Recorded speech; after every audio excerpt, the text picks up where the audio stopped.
A lot of people take in protein powder, and there are companies out there that make absurd amounts of money just by selling their supplement alone. But how much do we know about this supplement that some of us take in every day? That's the question I ask myself. If you have bought protein powder in the past, we all know how to avoid chalky and bad tasting protein powder. But is there more to it? From the types of protein powder to how it affects our gains down to which one is actually the right protein powder for us, there are just too many question marks.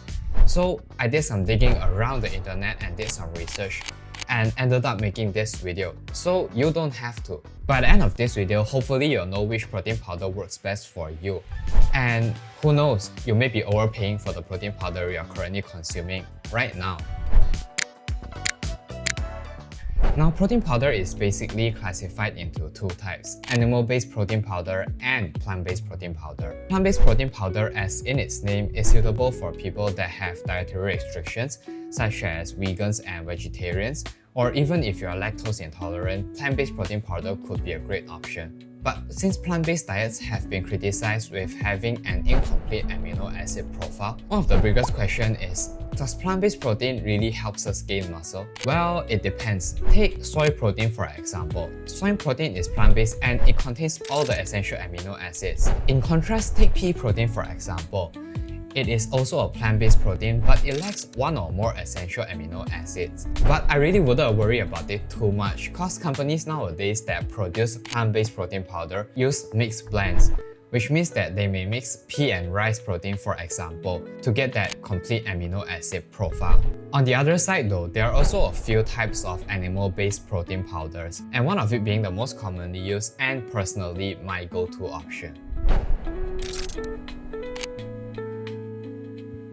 Now, animal-based protein is a handful. If you search on the web, there will be various types of protein powder that are animal-based, and the prices could range from cheap to quite expensive.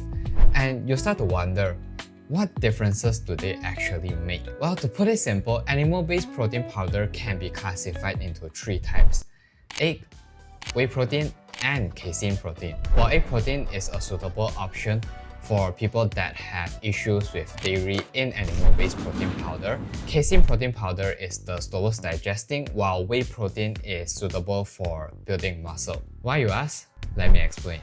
Now, casein protein powder is the one that digests the slowest among the three options, and since it is the slowest in digesting, it keeps us full longer and it helps prevent muscle breakdown since it provides a steady release of amino acids. And for the part I believe most of you watching this is waiting for is whey protein. So here we go. Now the three types of whey protein can be classified into this: from whey concentrate to whey isolate to whey hydrolysate. I'm not sure if I pronounced that right. But basically I like to see it this way. A purer form would be whey hydrolysate, and a less purer form would be whey concentrate. Since it is processed less and it contains more lactose and fat, it also means that it is higher in calories. Another thing to take note is that the absorption speed of whey concentrate is slower than the other two options. But here's the catch. If you're talking about gains alone, whey concentrate can be just as effective in building muscle as long as the daily protein intake goal is matched. We'll get back to this in a second. Now we have all the types of protein powder listed down. Here comes the biggest problem. Which one should I choose? Here's where most people get tripped up.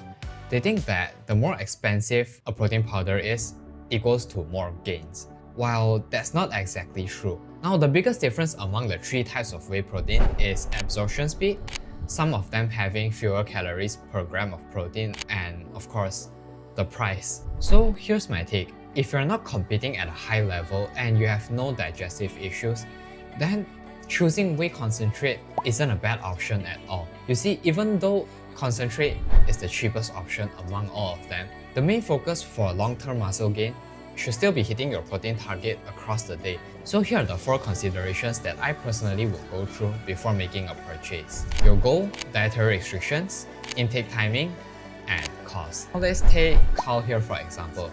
He wants to build muscle, has no dietary restrictions, needs at least 40 grams of protein from protein powder, has about $75 per month to spend on protein powder, and takes one serving in the morning and the afternoon.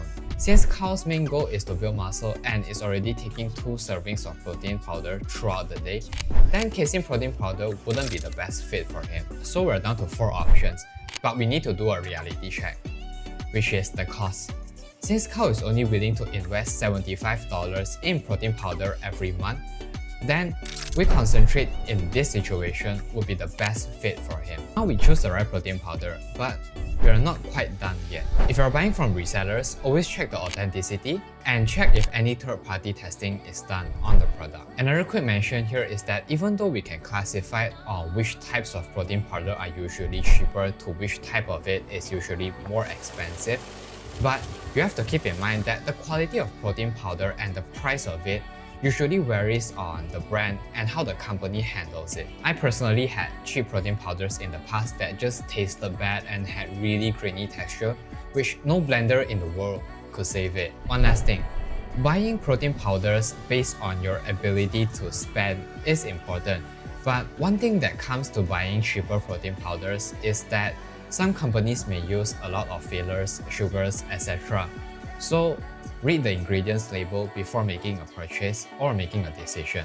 That's the whole breakdown. Buying protein powder isn't as complicated as you think. Think of the considerations that I mentioned before and it makes it a lot more simpler.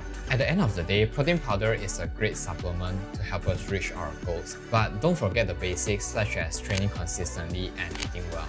Now I'm curious, what is the worst protein powder that you wasted money on?